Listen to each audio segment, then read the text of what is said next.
Welcome. Good morning, everybody. LA Sunshine. We have some Lena Horne, the great Lena Horne, stormy weather, as I give my POV for the State of the Union address. Great LA Sunshine breakfast as I get into more POVs. I'm Bebe Davis for Bebe and Company. I want to thank all my editors and the interns and everybody as we pull this together for 1021 magazine. We're also celebrating 22 years online as the first full-featured digital lifestyle magazine in the world. And the revamp is coming. So we have a lot to unpack here. It's also Oscar weekend. Okay, lots and lots of things happening. The appearances, the award shows, the brunches, the lunches, the in-betweens as we get closer to Sunday's Oscar night. So you gotta love that Lena Horne, right? Love me some Lena Horne.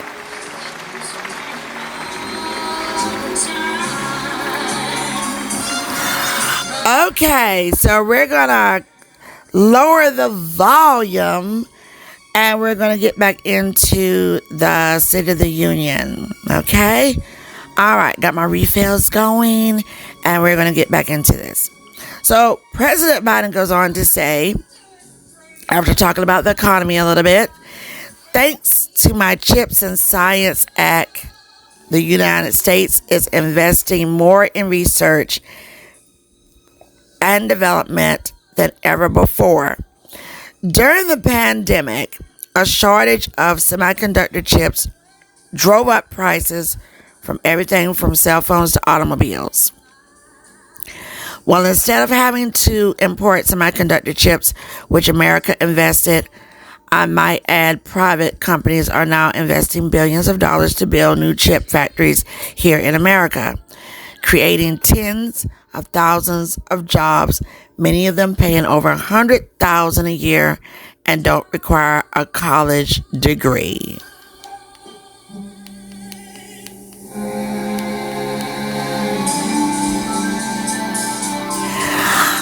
I thought that was okay to say, but it was kind of like a filler upper. Let's just get to the brass taxes of what's going on, other than the building these chip factories. So he moves off from that a little bit, thank goodness, and not stay on that. I probably would have said thanks to the CHIPS and Science Act that passed under my reign, the United States is investing in more research and development more than ever before. Boom. And then go into what I'm about to go into now. Creating tens and thousands of jobs, many of them paying over $100,000 a year and don't require a college degree. In fact, many policies have attracted $650 billion of private sector investments in clean energy and advanced manufacturing, creating tens of thousands of jobs here in America.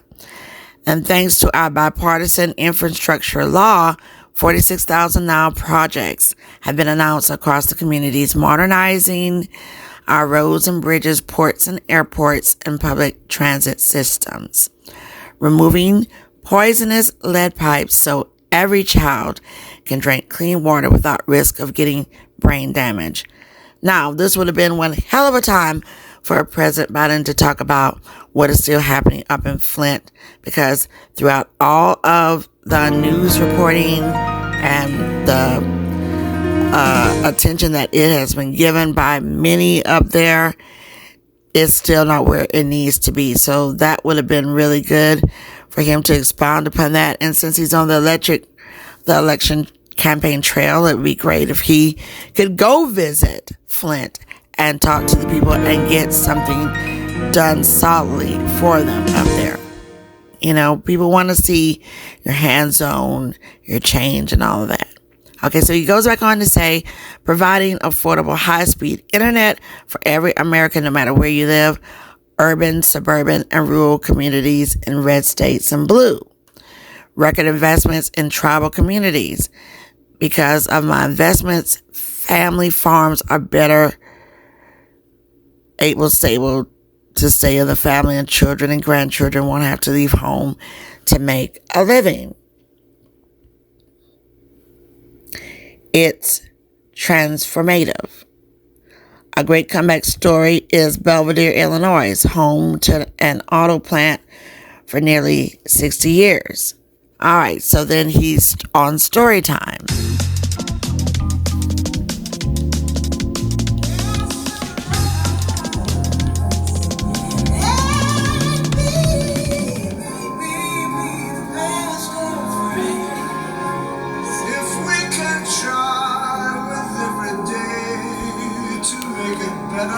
The great Tony Bennett and Aretha Franklin, How Do You Keep the Music Playing?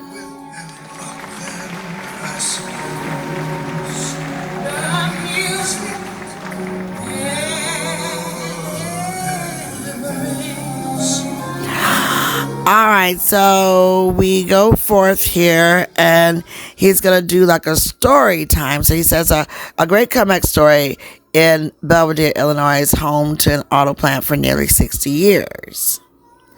Before I came to office, the plant was on its way to shutting down. Thousands of workers feared for their livelihoods. Hope was fading. Then I was elected to office, and we raised Belvedere repeatedly with the auto company, knowing unions make all the difference. The UAW worked like hell to keep the plant open and get those jobs back, and together we succeeded. Instead of an auto factory shutting down, an auto factory is reopening, and a new state-of-the-art battery factory is being built to power those cars. And instead of a town being left behind, it is a community moving forward again. Because instead of watching auto jobs of the future go overseas, 4,000 union workers with higher wages will be building that future in Belvedere, here in America. Here tonight is UAW President Shawn Fain, a great friend and a great labor leader. So he stood up for standard ovation. And then he also went on to say, and Don Sims, a third-generation UAW worker in Belvedere, Shawn, I was proud to be the first president in American history to walk a picket line. And today, Dawn has a job in her hometown, providing stability for her family and pride and dignity, showing once again, Wall Street didn't build this country. The middle class built this country, and unions built the middle class. When Americans get knocked down, we get back up. We keep going. That's America. That's you, the American people. A little pull there from First Lady Michelle Obama, when they go low, we go high. And then the speechwriter said for President Joe Biden to say, when Americans get knocked down, we go back up. He goes on to say, it is because of you, America is coming back. It is because of you, our future is bright. And it's because of you that tonight we can proudly say the State of the Union is strong and getting stronger. Tonight I want to talk about the future possibilities that we can build together. A future where the days of the trickle-down economics are over and the wealthy and highest companies no longer get all the breaks. I grew up in a home where not a lot of trickle-down on my dad's kitchen table. That's why I'm determined to turn things around so the middle class does well, the poor have a way up, and the wealthy still does well. So he's addressing all the classes there. But we definitely need to not only look at this as talking points, but, throw some action behind it. It is his hope that we all do well. And there's more to do to make sure you're feeling the benefits of all we're doing. Americans pay more for prescription drugs than anywhere else. It's wrong, and I'm ending it. Now, I thought that was a sharp turn right there, because you're talking about on our way up from poverty issues, and then you just hit another point real quick instead of sliding more smoothly into it. Want to talk about prescription drugs than anywhere else. It's wrong, and I'm ending it. With a law I proposed and signed, and not one Republican voted for we finally beat Big Pharma. Instead of paying $400 a month for insulin, seniors with diabetes only have to pay $35 a month. And now I want to cap the cost of insulin at $35 a month for every American who needs it. For years, people have talked about it, but I finally got it done and gave Medicare the power to negotiate lower prices for prescription drugs, just like the VA does for our veterans. That's not just saving seniors money. It's saving taxpayers money, cutting the federal deficit by $160 billion because Medicare will no longer have to pay exorbitant prices in Big Pharma. This year, Medicaid is negotiating lower prices for some of the costliest drugs on the market that treat everything from heart disease to arthritis. Now it's time to go further and give Medicare the power to negotiate lower prices for 500 drugs over the next decade. So this is over time. That will not only save lives, it will save taxpayers another $200 billion. So starting next year, that same law cap totals prescription drugs cost for seniors on Medicare at $2,000 a year, even for expensive cancer drugs that can cost like $10,000, $12,000, $15,000 a year. President Biden went on to say, now I want to cap prescription drug costs at $2,000 a year for everyone. Then he talks about Obamacare. Folks, Obamacare, known as the Affordable Care Act, is still a very big deal.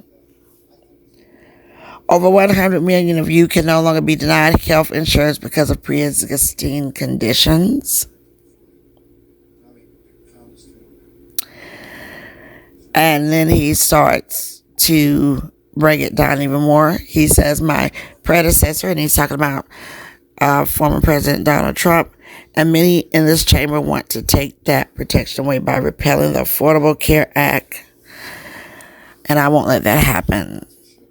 We stopped you 50 times before, and we will stop you again. Okay, there's a nice, shining, definitive moment coming from President Biden. It landed where it should. In fact, I'm protecting it and expanding it. I enacted tax credits that save $800 per person per year, reducing health care premiums for millions of working families. Those tax credits expire next year. I want to make those savings permanent.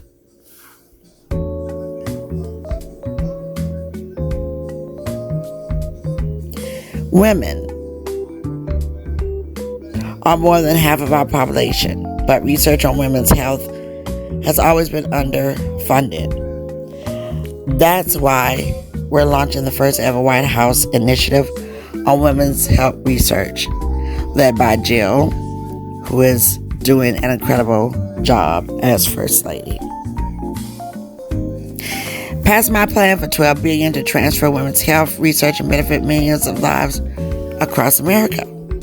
I know the cost of housing is so important to you. If inflation keeps coming down, mortgage rates will come down as well. But I'm not waiting. I want to provide an annual tax credit that will give Americans $400 a month for the next 2 years as mortgage rates come down to put forward their mortgage when they buy a first home and trade up for a little more space. So he's doing the talking. I posed the question, is $400 a month?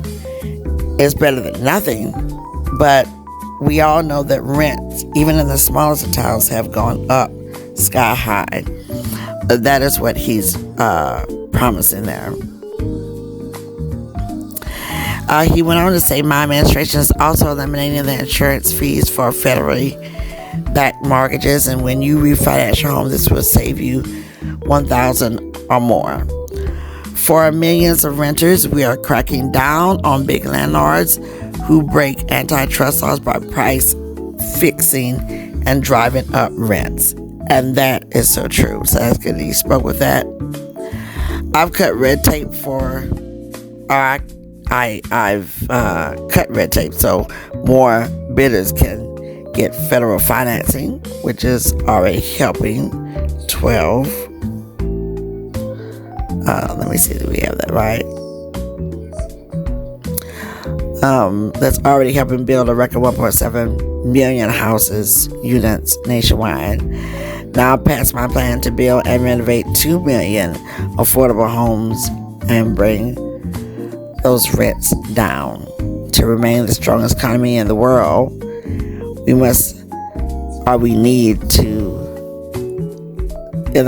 need the best education system in the world. And that is true.